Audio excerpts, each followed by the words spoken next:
Hi everyone, this is Cesar with Gibson Guitars, and welcome to Winter NAMM 2020. We're here to talk about Gibson Acoustics.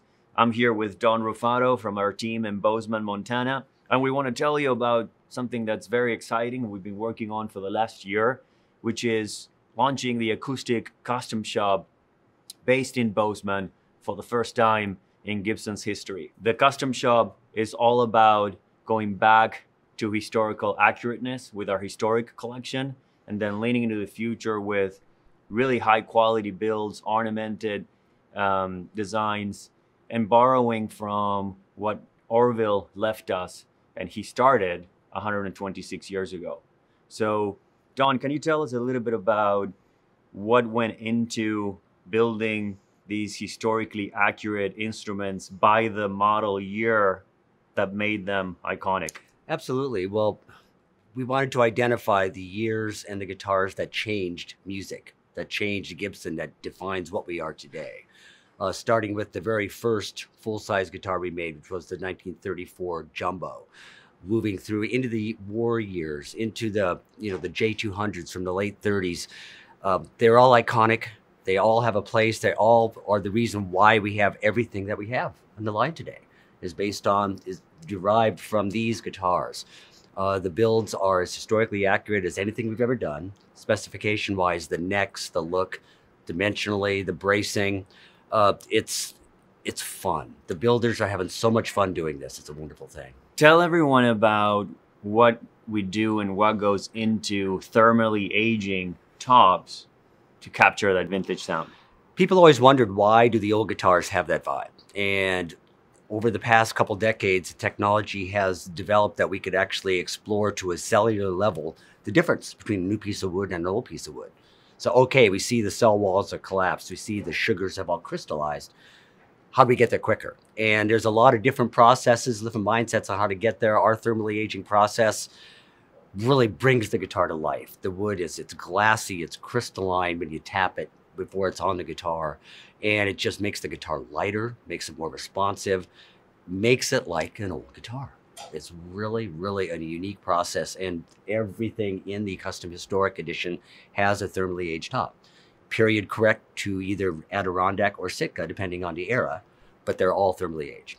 So go check out the historic collection out of the new Gibson custom shop. It starts with the 1934 Jumbo and then on to the 36 Advanced Jumbo. We move on to the pre-war era, as John was saying, with the J200, onto the 1942 J45 Banner, the 1960 Hummingbird, the 1957 J200, and on, bringing those instruments back historically accurately made. Absolutely. To that year. Absolutely. Just like we do with our 59 Les Pauls. Exactly.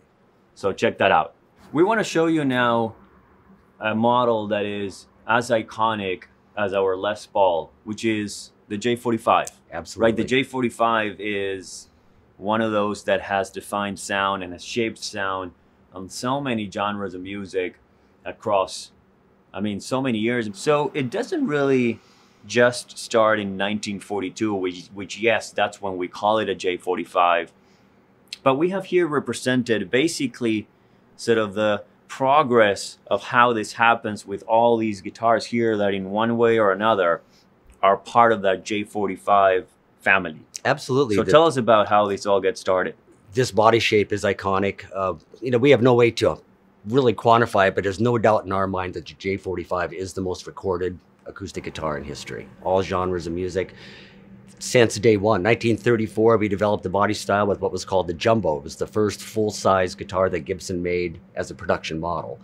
Went into 1936 with the J35 and the AJ, J55s, and that's all leading up to 1942 when the J45 was put on the price list and developed. Lots of different iterations of it over the years, and this wall we have here at the booth kind of shows the progression from the beginning through our new G series, which is a wonderful price point, beautifully pointed guitar that we developed and introduced to the marketplace last year. And everything in between, from the 50s with the wild colors and the 60s with the pick guards and the adjustable bridges, they all have a place in history. They all have a unique sound, and it's just wonderful to be able to display them and show people kind of the timeline of what brought the J45 from then to now. There was a moment recently that was very, very major, that got a lot of exposure, which was A Star Is Born. And Yes. when Bradley's playing that acoustic guitar, that J45, explain what that guitar is to people that are asking, like, what is he playing? The J45 has had so many iterations, and that double pickguard guitar was just an eye catcher. It was so cool. We've had so many requests for those since that movie came out. And it was a 60s J45 that was just one of many different things that we've done over the years. And that one, people just gravitated towards it. And that was just made it fun. It made it fun. And it has that 68 logo on the pickguard. Yes. Which we are bringing back now. Absolutely. As part of the original collection. Absolutely. We're doing 60s versions of the J45 in wine red and the vintage sunburst with the logo, with the logo on the pickguard. And it's just yesterday, that's all they wanted to talk about was, look at that. It's back. It's back. So it's very exciting to have here the showcase from how this all starts in 1934 with the jumbo and where we are today and anything in between, but finally coming to 2020 with the G, the new generation. Yes. 45. Yes. We are just excited. People are just going crazy for the new guitars. But of course, the old guitars, that's where it started. Those are the ones that people really walk in and go, wow, look at this 34, look at that 36. But the whole lineup, seeing it laid out like this, gives people a good perspective in how we got to where we are today. Acoustic guitars matter more than ever at Gibson today. And in order to achieve that objective, we have now recalibrated our entire collections into original and modern, as I said earlier. And what we have behind me here is our new Gibson Acoustic Original Collection, which is all about paying tribute to the classics, just like we did last year with the Electric Original Collection. So Don, let's talk about what went into designing the original collection. You know, you and I worked very closely together, and what is it going to make it in the original collection? Why are the 50s relevant? For example, for the J45 and the J50, and what are the 60s relevant? And we chose to go 50s and 60s in a way like we did with the electric guitars. Yes. It was just an era where the folk music, acoustic music was so huge in this country, and the Gibson guitars were the icon of that when it comes to the instruments. These guitars in the original collection are just so much in the spirit of the music of the time that they represent. They allow consumers to kind of get that back, to get that guitar back that they used to have, or their dad had, or their uncle had. And the appointments, the colors, the sound just brings that whole vibe back. And the 50s and 60s were so important to the development of Gibson acoustics moving forward from the war years that people are just gravitating towards these guitars, the 45s especially, but the Doves, the Hummingbirds, the 200s, they look at them and go, wow, the tuners are right, the bridges are right, the colors are perfect. And the response we had yesterday here at the 2020 NAMM show was overwhelming. People, it would just almost get emotional. So it includes 50s, J45 and J50s. Correct. 60s, J45 and J50s with the adjustable saddle. Yes. So therefore those are going to be dry without a pickup. Correct. Right, we're getting Hummingbirds back. The Dove is back now. 185s. The original collection. LG2s, the LOOs from the, from the 50s, black, it's just beautiful guitars that you normally only see in vintage shops. And before we conclude on the original collection, let's talk about the one guitar that we're making for the first time in the US again in the last 50 years. This is the first time in 50 years that we've made one particular guitar. We're building Epiphone Texans in Bozeman, Montana. Hand-built. We do so much handwork. People do not realize how much work goes into building a guitar and being able to recreate the iconic Epiphone Texan. Don't spill the beans on that one, because season 2 of the process is going to be Bozeman, Montana. Excellent. You're going to love it. You're going to be amazed at what goes into building our guitars. The Texans are fun for us. It's a new project. The builders, again, just love when they get something new, get something exciting to do. Long scale, slope shoulder. We do very, very few of those. The dynamic range of the guitar is over the top. The visual, the burst on the bursted version is just gorgeous. They're fun. They're wonderful, and people are just can't wait to get them. They really are excited. So check out the Epiphone Texan as well, which is part of the original collection. It's the guitar that Paul McCartney used to write Yesterday. and it's back with a short headstock. It's hand built in our Bozeman, Montana Absolutely. factory, and I'm very excited to bring that guitar back as well. That's the original collection. Check it out online. So let's now talk about the modern collection and what is new in the modern collection.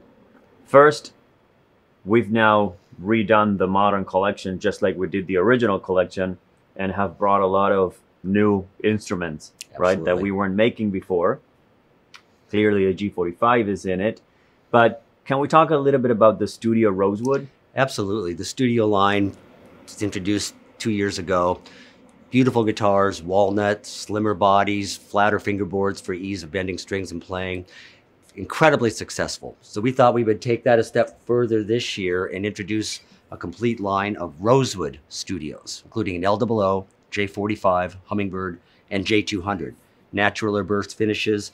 Again, just a comfortable body, slightly slimmer neck, and a 16-inch radius flatter fingerboard for that more progressive player that maybe likes to bend strings a little bit more than the traditional acoustic player. Like who?